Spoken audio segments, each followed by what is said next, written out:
So it's the end of the road. My idol's journey has ended. I've been quite a controversial contestant, being the first drag queen ever in South African Idol's history.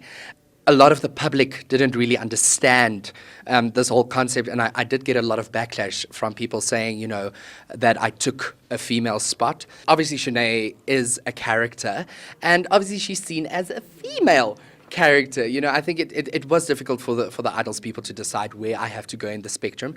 But at the end of the day, it is a singing competition, and what was so interesting and liberating for me was that none of the other 15 contestants ever looked at me gender-wise.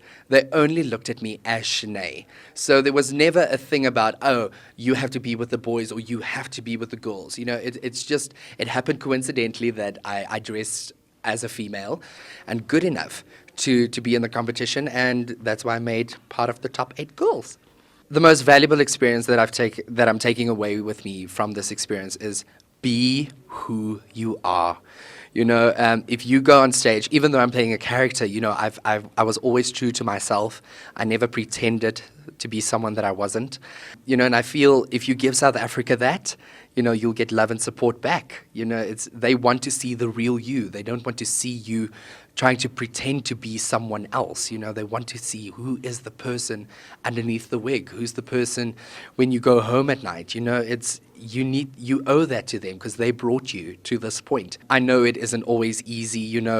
We sometimes struggle with what is normal in society, and you don't have to feel bad if you go against that.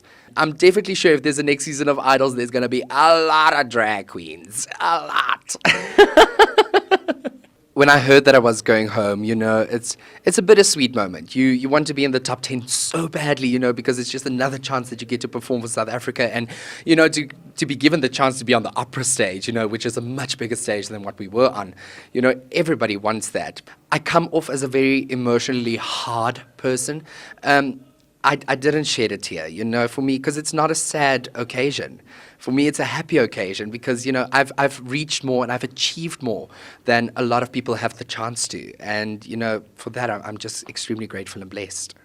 I'm not quite sure what I'm going to be doing yet. I'm definitely going to be working on some original music. Might venture into some acting gigs here and there. And this is definitely not the end. Tomorrow I start working on my game plan to take South Africa by storm. And people must just know I'm not going anywhere. I am here to stay. The Queen has risen. To the haters out there, you'll always get the bad comments. And, at the end of the day, I feel it's those people that will be buying tickets to see your show because they want to see what you come up with. Thank you again so much for giving me the opportunity to be who I am and for sharing my life and my passions with you. Always be true to yourself, love yourself, be who you are, because those who matter don't mind and those who mind don't matter.